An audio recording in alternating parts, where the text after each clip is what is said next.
श्रीमान वेंकटनाथार्य कवितार्किक केसरी वेदांताचार्यवर्यो मे सन्निधत्तां सदा हृदि रामानुजदया पात्रं ज्ञानवैराग्यभूषणं श्रीमद्वेंकटनाथार्यं वन्दे वेदान्तदेशिकं लक्ष्मीनाथसमारम्भां नाथयामुनमध्यमाम् अस्मदाचार्यपर्यन्तां वन्दे गुरुपरम्परां यो नित्यमच्युतपदाम्बुजयुग्मरुक्मव्यामोगतस्ततितराणाय मेने अस्मद्गुरोर्भगवतोस्य दयैकसिन्धोः रामानुजस्य शरणौ शरणं प्रपद्ये श्रीवत्सचिन्नमिश्रेभ्यो नमभुक्तिमधीमहे यदुक्तयस्त्रयीकण्ठे यान्ति मङ्गलसूत्रतां श्रीपराशरभट्टार्यः श्रीरङ्गेशपुरोहितः श्रीवत्साङ्कसुतः श्रीमान् श्रेयसे मे अस्तु भूयसे. இன்னைக்கு 38வது ஸ்லோகம். இந்த ஸ்லோகம் ஸ்ரீ ரங்கநாயகி ஸ்ரீ ரங்கநாச்சியாரோட தியான ஸ்லோகம் அப்படின்னு சொல்லுவார்கள் ஆச்சாரியர்கள். பரமபதநாதனை வீற்றிருந்த திருக்கோலத்தில் தியானம் செய்யும்போது நம்ம அஷ்டாட்சர மந்திரம் ஜபம் பண்ணுறதுக்கு முன்னாடி சவ்யம் பாதம் பிரசாரிய ஸ்ரித துரிதஹரம் தட்சிணம் குஞ்சயித்வா அப்படின்னு ஒரு ஸ்லோகம் சொல்லுவோம். அது மாதிரி இந்த ஸ்லோகம் ஏகம் யஞ்சனதிக்ஷமம் மம பரம் சாக்குஞ்ச பாதாம்புஜம் மத்யே விஷ்டர புண்டரீகம் அபயம் விந்யஸ்ய ஹஸ்தாம்புஜம் த்வாம் பஷ்யேம நிஷேதுஷீம் பிரதிகலம் காருண்யகூலங்கஷஸ்பாராபாங்க தரங்கம் அம்ப மதுரம் முக்தம் முகம் பிப்ரதீம் ஏகம் ஞஞ்ச நதிக்ஷமம் மம பரம் சாக்குஞ்ச பாதாம்புஜம் மத்யே விஷ்டர புண்டரீகமபயம் விந்யஸ்ய ஹஸ்தாம்புஜம் த்வாம் பஷ்யேம நிஷேதுஷீம் பிரதிகலம் காருண்யகூலங்கஷஸ்பாராபாங்கதரங்கமம்ப மதுரம் முக்தம் முகம் பிப்ரதீம். தாயாரின் ஆசன பத்மத்தின் மேலே வீற்றிருக்கிற அந்த ஆச்சரியமான அந்த சேவையை மனசார எண்ணி மனமுகந்து இந்த நிலைமை எந்நாளும் என் கண் முன்னே தோற்றி என் கண் முன்னே நிற்க வேண்டும் என்று பிரார்த்திக்கிறார் சுவாமி. தாயாரின் அந்த தாமரைப்பூ மேலே ஆசன பத்மத்திலே வீற்றிருக்கும் அந்த ஆச்சரியமான சேவை. தாயே, உனது வலது திருவடியை அடியேன் போல்வார் வணங்குவதற்காக அந்த ஆசன பத்மம் அந்த தாமரையின் கீழே நீட்டி தொங்கவிட்டு கொண்டிருக்கிறேன். அந்த வலது திருவடியை காமிக்கிறேன். தாயாருடைய திருவடி சேவைன்னு ரங்கநாயகி ஒரு நாள் கிடைக்கும். அது மாதிரி மற்றொரு திருவடியை மடித்து கொண்டிருப்பதற்கு காரணம் அனைத்து உலகிற்கும் அரசி என்பதை காட்டுவதற்காக திருக்கையை அபய முத்திரையாக காட்டிக்கொண்டிருக்கிறீர். இவ்வாறு தாமரை மலரின் மேல் வீற்றிருக்கிறீர் தேவரீர். பத்மாசனி என்பது இது கொண்டுதானே. கருணையினாலே அலை மோதுகின்ற கட்டாட்ச வீக்ஷண தாரைகள். கருணை, அந்த கருணைங்கிற அலை மோதர் தான். அவ்வளவு கட்டாட்ச அலை நம்ம மேலே வந்து விழருது. அப்படி அந்த வீக்ஷண தாரைகள், அப்படி உடையதான அந்த திருமுக மண்டலம், அந்த திருமுக மண்டலத்திலேருந்து கருணை வெள்ளம் அலை அலையாக நம்ம மேலே அப்படியே சுனாமி மாதிரி வந்து அடிக்கிறது. இப்படிப்பட்ட தேவரீரை க்ஷணத்துக்கு க்ஷணம் இடைவிடாமல் பார்த்து கொண்டே இருப்போம் நாங்கள். அதுதான் எங்களுடைய பிரார்த்தனை என்று சுவாமி ரொம்ப ஆச்சரியமாக அனுபவிக்கிறார். ஸோ தாமரை மலரில் வீற்றிருக்கிறார் பிராட்டி. பத்மே ஸ்திதாம் பத்மவர்ணாம் ஸ்ரீசூக்தம் காட்டுறது. இதையே மத்தியே விஷ்டர புண்டரீகம் நிஷேதுஷீம் துவாம் பஷ்யேம என்று ஸ்ரீ பட்டர் அருளி செய்கிறார். அம்ப, உலகினர் யாவருக்கும் அம்பா தாயே, மம அடியேன் அப்படின்னா அடியோங்கள் நாங்கள்னா நம்மளையும் சேர்த்துக்கிறார் சுவாமி. நதிக்ஷமம் வணங்குவதற்கு தக்கபடி, ஏகம் ஒரு பாதாம்புஜம் திருவடி தாமரையை ஆக்குஞ்சிய மடக்கி வைத்து கொண்டு, ஹஸ்தாம்புஜம் தாமரை போன்ற அந்த திருக்கையை அபயம் அஞ்சேல் என்று காட்டுவதைப் போன்று விந்யஸ்ய வைத்து கொண்டு, மத்தியே விஷ்டர புண்டரீகம் தாமரை பூவாகிய ஆசனத்தின் நடுவே நிஷேதுஷீம் எழுந்தருளி இருப்பவளும் கருணையாகிய கூலங்கஷ கரை புரளும் ஸ்பார விஷாலமான அபாங்க கடைக்கண் நோக்காகிய தரங்கம் அலைகளை உடையதும். அப்படி ஆச்சரியமான விஷயங்கள் இங்கே தெரிவிக்கிறார் சுவாமி.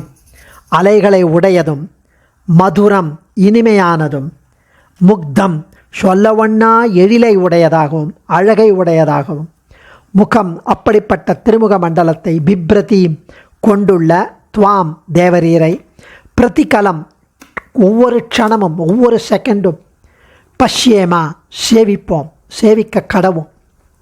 இந்த இடத்துல ஸ்ரீ பட்டர் அருளுவது பத்மினி பத்மஹஸ்தே, அதுதான் மத்தியேவிஷ்டர புண்டரீகம் நிஷேதுஷீம் துவாம் பஷ்யேமா என்கிறார். எழுந்தருளிருக்கும் சன்னிவேஷத்தை அந்த தர்சனத்தை பார்த்தா நாம் அவளை வணங்க வாக இருக்கிறது போல இருக்கும். அந்த திருவடியை காமிப்பாவும். இங்கே தானே சேவி மம என்று இருந்தால் கூட இது நாங்கள் எல்லாரும் அப்படின்னு ஆச்சாரியரே பஷ்யேமா என்று பகுவச்சன பிரயோகம் பண்ணி சூச்சிப்பிக்கிறார். சேவிக்க கடவோம், அங்கே மமன்னு சிங்குலரில் சொன்னாலும் நாங்கள்லாம் சேவிக்க கடவோம் தேவரீரை.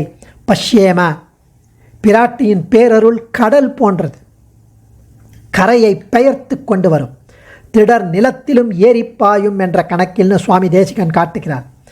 மேட்டு மடை, நம்மளாம் மேட்டில் இருக்கோம். நம் போன்றவரிடம் அப்படியே நம் போன்றவர் அந்த மேட்டில் கூட பாயும் அளவு விஷாலமான கடைக்கண் பார்வையாகிய அலைகள் மேன்மேலும் வந்து கொண்டே இருக்கிறது. அத்தகைய திருமுக மண்டலம் பிராட்டியுடையது. சைஷவயோ வனவியதிகரகா என்று அருளியபடி இளம்பிள்ளை நிலையையும் முற்றும் கழியாததால் காண முக்தமாக இருக்கிறது. முக்தம் அப்படின்னா சொல்லவண்ணா அந்த யௌவன பருவத்தை இன்னும் என்டர் ஆயின்றிருக்கா. இளம் குழந்தை பருவம் அப்போ தான் கழிஞ்சின்றிருக்கு, அது முக்தம். சௌமியா சௌமியைகி ஜெகத்ரூபைகி எல்லாரும் பாபிஷ்டர்களும் கவலையின்றி சேவிக்கலாம். அதுதான் மதுரம் என்கிறார். மதுரம் அப்படின்னா இனிமையானது. இத்தகைய திருமேனியை ஒவ்வொரு க்ஷணமும் கண் இமைக்காமல் நித்தியசூரிகள் சேவிப்பதைப் போல அடியேன் இங்கேயே சேவிக்கணும்னு பாரிப்போடு ஆவலோடு பிரீத்தியோடு காதலோடு அருள்கிறார் சுவாமி. அப்பொழுதைக்கப்பொழுது என் ஆறாவமுதே என்றார் நம்மாழ்வார். அதுபோல தான் இதுவும். நிஷேதுஷீம் என்று ரொம்ப அழகாக இந்த இடத்துல நிஷேதுஷீம் எழுந்தருளி இருப்பவள் ஆசன பத்மத்தில் என்கிறார் சுவாமி. அதாவது பத்மேஸ்திதாம் தாமரையில் நிலை பெற்றிருப்பவளும் பத்மவர்ணாம் தாமரை போன்ற நிறத்தினவளும் என்று ஸ்ரீசுக்தம் சொன்னதையே இங்கு பட்டர் மத்தியேவிஷ்டர புண்டரீகம் நிஷேருஷாம் துவாம் பஷ்யேமா என்கிறார். தாமரை பூவாகிய ஆசனத்தின் நடுவே எழுந்தருளி இருப்பவளாகிற தேவரீரை நாங்கள் சேவிக்க கடவோம் என்கிறார். ஸோ இனிமையான சொற்களை பேசுபவள் பிராட்டி. பாபிஷ்டர் கூட கவலையின்றி சேவிக்கலாம், அவ்வளவு மதுரமான பாஷையை உடையவள். ஏகம் ஞஞ்ச நதிக்ஷமம் மம பரம் சாக்குஞ்ச பாதாம்புஜம். தாயே, அடியேன் நாம் வணங்குவதற்கு தக்கபடி ஒரு திருவடித்தாமரையை மடக்கி வைத்து கொண்டிருக்கும் அழகை சேவிக்கிறோம். மத்தியேவிஷ்டர புண்டரீகமபய விந்யஸ்ய ஹஸ்தாம்புஜம். தாமரைப்பூவின் நடுவே வீற்றிருக்கும் பிராட்டியின் திருக்கையை சேவிக்கும் போது அவள் அஞ்சேல் என்று அபயம் சொல்லுவதைப் போல காட்சி தருகிறதே, சேவை சாதிக்கிறதே. ஸ்ரீ சுவாமி தேசிகன் நீலமேகத்தை அணைந்த நிலை மின்னல் போல இருக்கிறார். நீலமேக சியாமலனான எம்பெருமானிடம் விட்டு பிரியாமல் இருக்கும் பிராட்டி அவன் திருமேனியாகிற காலமேகத்தை அணைந்து நிற்கும் மின்னல் போல, மின்னல் கீற்று போல இரண்யவர் நாம் ஹரிணி. அதுதான் திருக்கண்டேன் பொன்மேனி கண்டேன் அப்படிங்கிறார் சுவாமி பேயாழ்வார். பெருமாளை முதல்ல சேவிக்கும்போது திருவிக்கிரமனை அவன் முதல்ல பொன்மேனி தான் பார்க்குறார். ஹிரண்யவர்ணாம் ஹரிணே, தாயாரை தான் பார்க்குறார் பேயாழ்வார். அபயம் அளிப்பதில் இவளுக்கும் பங்குண்டு. சேத்தனர்களின் சம்சார துக்கத்தை போக்கி இஷ்ட பிராப்தியை அருள்பவள் இவள். அதனால்தான் அபயம் அளிக்கிறாள் அஞ்சேல்னு. பிராட்டி ஸ்ரீமத் ராமாயணத்தில் அசோகவனத்தில் சிறையிருக்கும் சீதையை பார்த்து திருஜடை சொல்கிறார். அலமேஷா பரித்ராதும் ராகவாத் ராட்சசீகணம் அபி ஆச்சாம் வைதேகிம் ஏதத்ஹி மமரோச்சத்தை. இந்த சீதை நம்மை ராட்சசிகளின் கூட்டத்தை பார்த்து சொல்கிறா திருஜடை. இந்த சீதை நம்மை ராமன் கிட்டேந்து காப்பாற்ற திறமை உடையவள் இந்த சீதை அப்படின்னு பிராட்டியை சித்தோபாயமாக அறுதியிடுகிறாள் உறுதியாக திருஜடை. திரிஜட சரணாகத்திலே இந்த 5 அங்கங்களும் பொருந்தியுள்ளதை காணலாம். முதலில் பிரபத்திக்கு என்னென்ன அங்கங்கள்? ஆனுகூல்ய சங்கல்பம், பிராத்திகூல்ய வர்ஜனம், மகாவிஸ்வாசம், கோப்திருவரணம், கார்பண்யம். ஆனுகூல்ய சங்கல்பம்னா அனுகூலமாக இருக்கணும். பிராத்திகூல்ய வர்ஜனம் எதிராக இருப்பதை தவிர்க்கணும். மகா விஸ்வாசம் மகத்தான நம்பிக்கை வேணும். கோப்திருவரணம் காப்பாற்ற வேண்டும் என்று பிரார்த்திக்கணும். கார்பண்யம் தன் கை முதல் இல்லாமல் ஆக்கிஞ்சன்யத்தை தெரிவிக்கணும். இத்துடன் ஆத்ம நிக்ஷேபம் 6வது அங்கமாக ஆத்ம சமர்ப்பணம். இது அத்தனையும் திரிஜடை பண்ணிய சரணாகதியில் இருக்கு. ததலம் குரூர வாக்கியை, சீதையை பார்த்து அவளை குத்து, அவளை வெட்டு, அவளை கடித்து சாப்பிடுன்னு கொடுமை வார்த்தைகளை பேசாதீர்கள் அப்படின்னு ராட்சசிகளின் கூட்டத்தை பார்த்து திரிஜடை சொல்கிறா.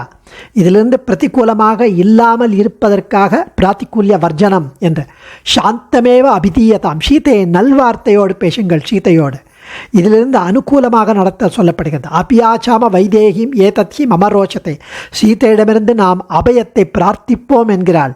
கோப்திருத்வ வரணம் வருது, நீயே காப்பாற்றணும்னு பிரார்த்திப்பது. ராகவாத் ஹி பயம் கோரம் ராட்சசானாம் உபஸ்திதம், ராகவனிடமிருந்து கோரமான பயம் நமக்கு வந்திருக்கு. இந்த வார்த்தையை போக்கற்று நிற்கும் நிலை பேசப்படுகிறது. இதனால் எங்களுக்கு வேற கதியே இல்லை, நீதான் கதி. ஆக்கிஞ்சன்யம். அதனால் அடுத்தது அலம் ஏஷா பரித்ராதும் ராட்சசியும் மகத பயாத், பெரிய பயம் ராமனிடமிருந்து நமக்கு வந்திருக்கு. அதிலிருந்து நம்மை காக்க இவள் ஒருத்திதான் சக்தி உடையவள் என்று மகா விஸ்வாசம்.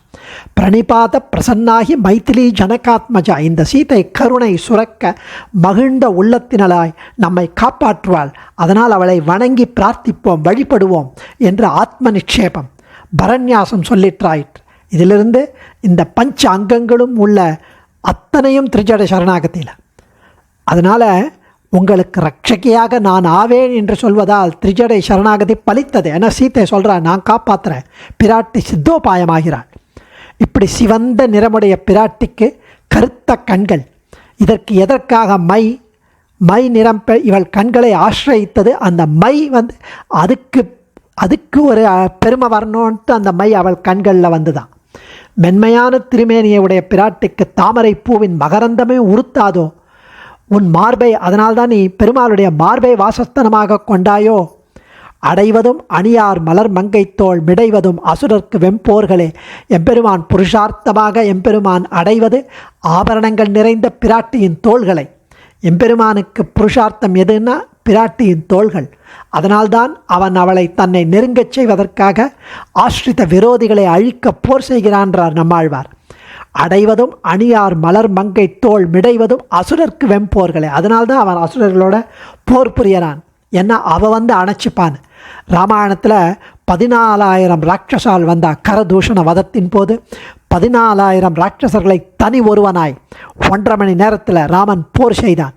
அதை பார்த்த பிராட்டி இவன் வில் எடுப்பதும் கணை தொடுப்பதும் அதை விடுவதும் ஒரே சமயத்தில் நடப்பதை ஆச்சரியமாக பார்த்து அவன் வெற்றியுடன் திரும்பி வந்தவுடன் வில்லின் மேல் சாய்ந்து நிற்கும் அழகை கண்டு அந்த சீதை அவன் திருமேனியில் உள்ள வீர காயங்களையும் அந்த குருதி வழிந்து ஓடுவதையும் கண்டு ஓடி வந்து அணைத்து முத்தமிட்டாளாம். ஆகா, தம் திருஷ்டுவா சத்ருகந்தாரம் மகர்ஷீனாம் சுகாவகம் பபுவ கிருஷ்டா வைதேகி பர்த்தாராம் பரிஷஸ்வஜே. அப்படி கண்டு ஓடி வந்து அனைத்து முத்தமிட்டதற்காகத்தான் அவன் போர் புரிந்தான் போலும். இத்தகைய பிராட்டியின் திருமேனியை ஒவ்வொரு க்ஷணமும் கண் கொட்டாமல் நித்தியசூரிகள் சேவித்து வருவதைப் போல அடியோங்கள் பற்ற சொல்கிற நாங்கள்லாம் உம்மை இங்கேயே சேவிக்க வேண்டும் என்று பாரிப்போடு அருள்கிறார். அப்போதைக்கப்பொழுது 6வது இந்த தாயார். அடியேன் தன்யோஸ்மி. கவிதார்க்கிக சிம்ஹாய கல்யாண குணசாலினே ஸ்ரீமதே வெங்கடேஷாய வேதாந்த குரவே நமः.